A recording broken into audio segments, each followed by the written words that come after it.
Alvin a travaillé dur pour subvenir aux besoins de sa famille, mais sa femme, Debra, a dilapidé tout son argent. Après s'être évanoui au travail, il a pris une décision qui a mis Debra dans une situation difficile. Elle a dû travailler et vendre ses affaires pour s'en sortir à peine. Un jour, elle croise à nouveau Alvin, qui la surprend à nouveau. Alvin et Debra se sont mariés quand ils avaient tous les deux 20 ans. Il avait 2 emplois, et elle était serveuse dans un restaurant de Miami. 2 ans plus tard, Debra est tombée enceinte et a quitté son emploi pour devenir une mère au foyer. Alvin aimait l'idée d'une famille traditionnelle et a décidé de travailler plus dur pour subvenir aux besoins de sa famille. Cependant, lorsque Debra a accouché de leur 2e enfant, elle est devenue trop fatiguée et a demandé une nounou. « Je ne peux plus faire ça toute seule. Je sais que tu travailles dur, chérie, mais élever des enfants, c'est aussi du travail. Je n'aille jamais de répit », lui a-t-elle dit. Alvin ne voulait pas qu'elle soit malheureuse, alors ils ont engagé une nounou à plein temps.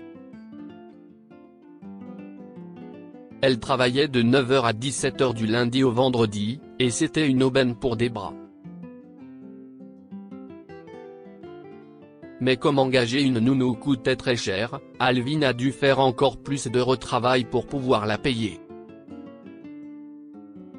À un moment donné, ils travaillaient 18 heures, 6 jours par semaine, pour subvenir aux besoins de leur famille. Il pensait que la nounou serait temporaire, mais lorsqu'il a évoqué la possibilité de la laisser partir, Debra a pleuré jusqu'à ce qu'il accepte de la garder. C'est un cauchemar pour lui, mais les choses ne font qu'empirer. Sa femme a commencé à faire des sorties avec certaines de ses amies, dont l'une avait épousé un homme riche et adorait le shopping. Debra a prétendu avoir autant d'argent que lui et a fait du shopping avec elle. On ne peut pas se permettre tout ça, Debra. C'est un sac à main de marque. Tu vas devoir choisir entre ce sac et la nounou, a insisté Alvin un soir. Une fois de plus, Debra s'est mise à pleurer. Tu n'as aucune idée de ce que c'est pour moi. Je suis à la maison toute la journée, je m'ennuie et je me sens seule. Mes amis ont été un tel réconfort, et je voulais ce petit luxe pour moi. Après tout, j'ai abandonné mon travail pour élever notre famille. Je t'ai donné 2 enfants. Comment peux-tu être aussi cruel ? A-t-elle gémi et pleuré dans leur cuisine. Alvin ne voulait pas se disputer et a laissé tomber pour la nuit. Mais l'attitude de Debra n'a fait qu'empirer. Ses habitudes de shopping étaient financièrement déraisonnables, et il en a eu assez.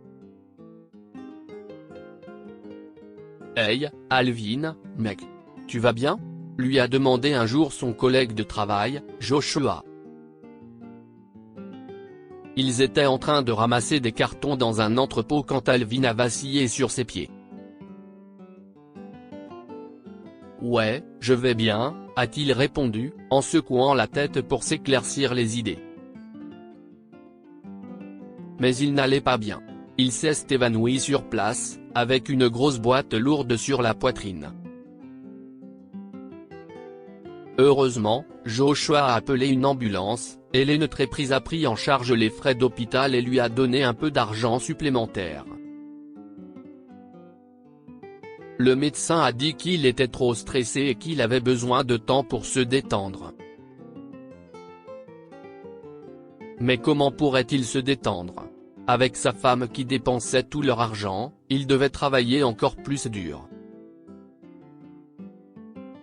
C'est là qu'il a réalisé ce qui n'allait pas dans sa vie. Je ne peux plus, s'est dit Alvin, seul dans son lit d'hôpital, car l'infirmière n'a pas encore pu communiquer avec Debra. Je m'en vais Debra. Ne me cherche pas. Bonne chance. Alvin.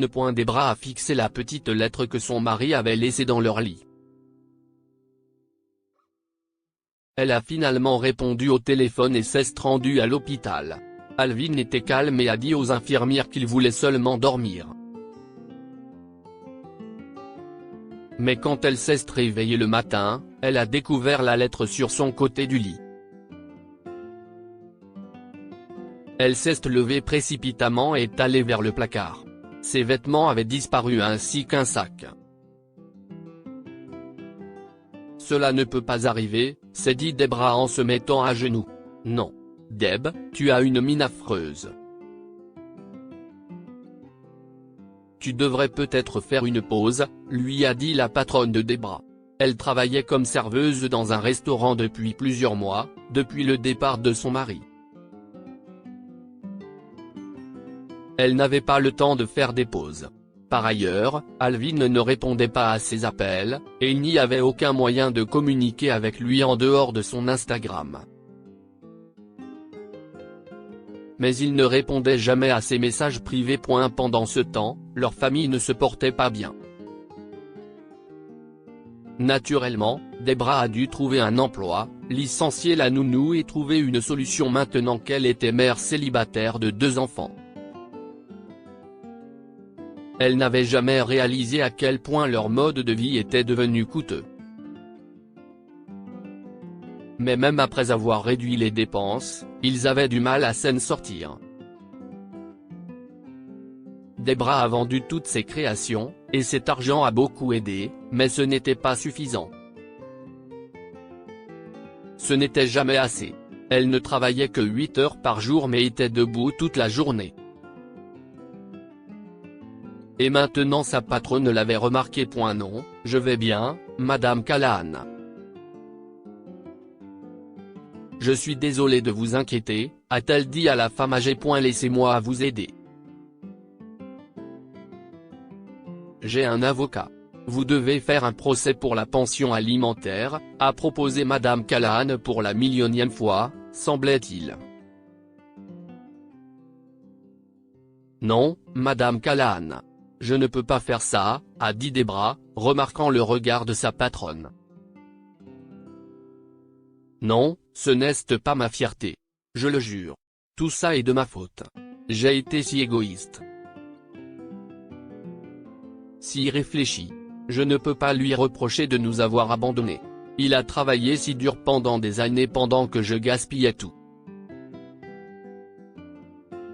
Il travaillait parfois 18 heures par jour et moi j'achetais des sacs de luxe qui ne valent rien. Quand même, ce n'est pas bien, a poursuivi Madame Callahan. Ma famille devra endurer ça. J'ai appris ma leçon. De plus, cela ne fait que 4 mois, et je pense que nous avons déjà une routine bien établie. Notre voisine a dit qu'elle garderait les enfants gratuitement, et j'apprends enfin à gérer le budget de notre foyer. Je me débrouillerai très bien sans lui. Ne vous inquiétez pas pour moi, a insisté Debra avant de poursuivre son travail. Debra a peut-être été courageuse devant sa patronne, mais elle est rentrée chez elle les épaules voûtées. Elle ne voulait pas à Alvin et savait qu'il avait essayé de lui parler de ses dépenses insensées, mais elle se demandait encore comment il avait pu les quitter comme ça. Elle l'aimait. Leurs enfants avaient besoin de leur père, et pas pour l'argent. Hey, une voix l'a appelé. C'était lui. C'était Alvin. Après 4 mois sans message, sans appel, sans réponse. Mais Debra savait exactement ce qu'il faisait, car il postait sur Instagram tout le temps. Il était parti en voyage dans tout le pays. Il allait à la plage et mangeait des plats délicieux avec ses amis. Debra l'a regardé, et elle était sur le point de pleurer. Mais a décidé de ne pas le faire. « Que fais-tu ici ?» a-t-elle demandé, en marchant plus vite vers sa maison.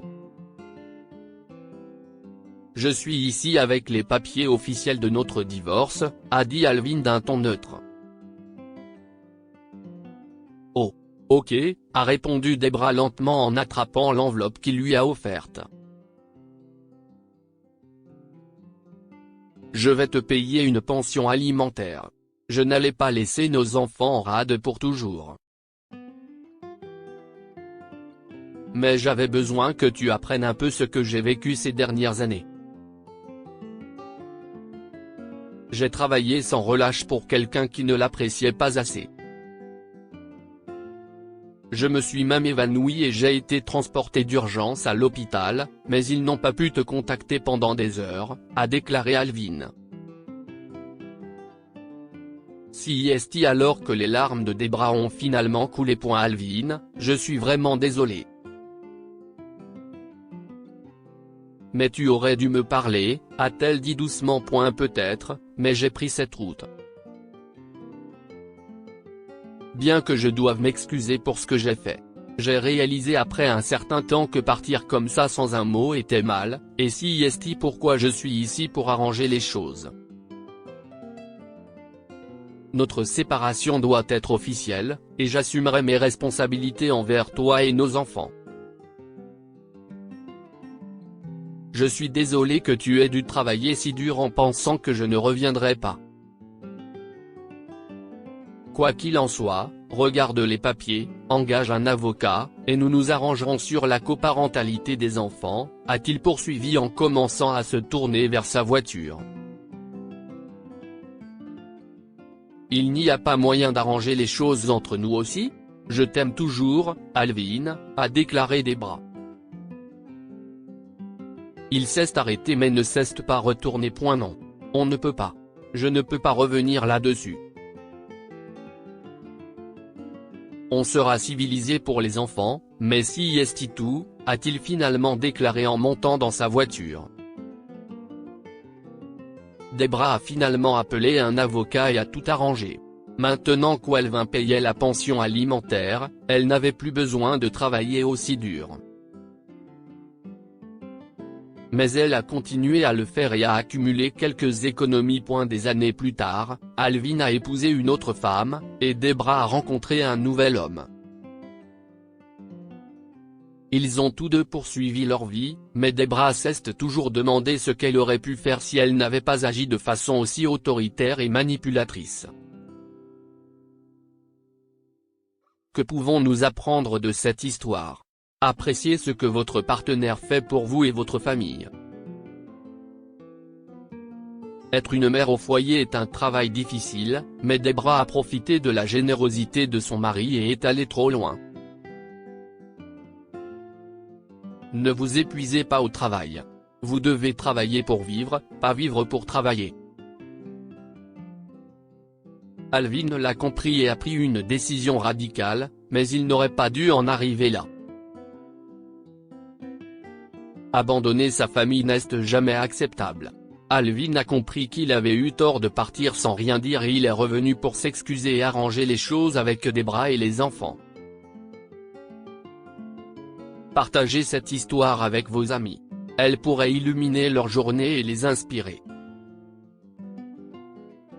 Lire aussi, un homme se moque de sa femme au chômage, trouve un mot après que l'ambulance l'a emmené. Abonnez-vous à Mon Mama sur Google News.